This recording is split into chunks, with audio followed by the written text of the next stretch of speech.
Can we use seized Russian assets to help Ukraine? This is a really important question at present because the value of Russian assets that have been seized by Western governments now stands at approximately $300 billion. Let's explain what those assets are. When Putin invaded Ukraine, the Central Bank of Russia held considerable assets in the central banks of Europe, the UK, and to a very limited degree, the USA. In Europe, the value of those assets is something like $200 billion. In the UK, it's less. It's thought to be around $20 billion, and it's only around $5 billion in the USA. The balance of the funds come from Russian oligarchs who've also had their assets in Western Europe or the USA frozen as a consequence of their association with Putin and the war in Ukraine. Add all that up, and there's therefore $300 billion largely sitting in bank accounts, although on occasions representing some other types of asset like gold or ownership of some properties, but largely cash sitting in bank accounts that is doing nothing right now. Now, since the time that Putin did invade Ukraine, which is only 3 years ago, around $50 billion has been earned in various ways on those assets. And Europe and other parts of the world, now Europe in particular, has decided that that income from those seized assets can be used to help Ukraine.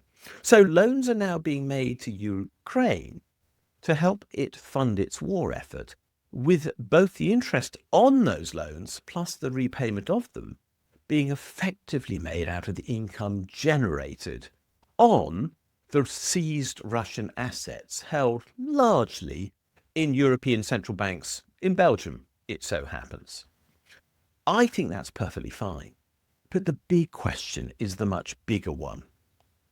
Are we able to seize the $225 billion or so of assets that belong to the Russian government that are held in Western banks at present, but which could be absolutely fundamental to the cost of rebuilding Ukraine when and if the war in that country ceases, as eventually it must?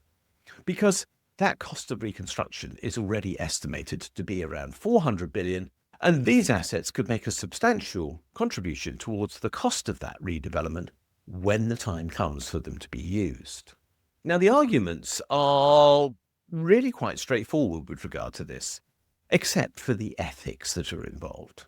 The legal argument is that we have decided we can freeze these assets. We have decided that because of a state of war, they have been frozen. They are now under the control of Western governments, and we could decide to maintain that situation henceforth and keep these assets and use them for relief in Ukraine that is required because of Russian action and nothing else.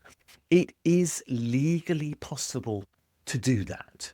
So let's not beat around the bush. That option does exist.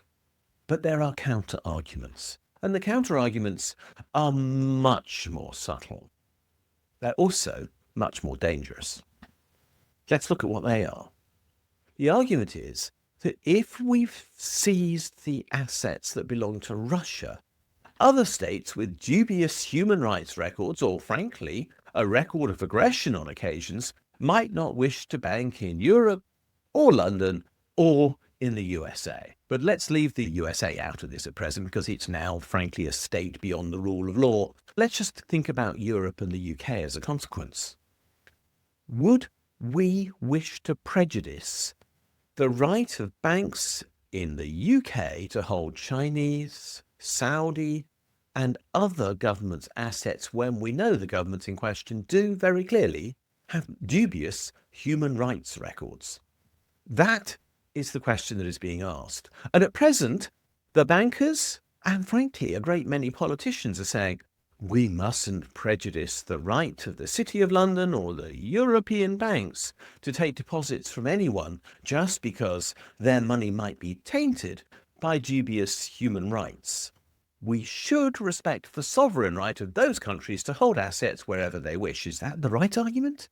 Are we putting, in effect, the right to hold property over the human rights of people who are abused quite often to create the property that is being protected? That is the real question that is being posed by what we do with these funds. After all, when it comes to their eventual use with regard to Russia and Ukraine, the question is, do we give them back to Russia, who then uses them to oppress whatever part of Ukraine it might by then have kept, because it does seem likely that some territory will become Russian at the end of this conflict? Or do we give all the funds to Ukraine so that it might rebuild those parts of its state that have been damaged by Russia, and to try to rehabilitate those who have obviously suffered as a consequence of war?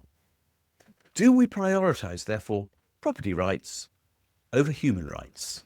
I have no doubt which we should do. Of course, I am certain that human rights come first. I'm certain that human rights also come first with regard to countries like China and Saudi and others as well. Surely that has to be true. But our politicians aren't sure about that. They're okay about spending the interest earned on this money, but the actual sums that were seized, they seem to be decidedly reticent to use those monies for the benefit of the people of Ukraine or anywhere else, even though, if they don't, the cost of that reconstruction might well fall in part upon the British taxpayer, in the sense that we will have to forego something to ensure that that reconstruction is possible. So I question the judgment of politicians on this issue. It's time we put people first and property second. If we were to do that, Russia's money would be available to Ukraine, and in my opinion, that would be the right thing to do.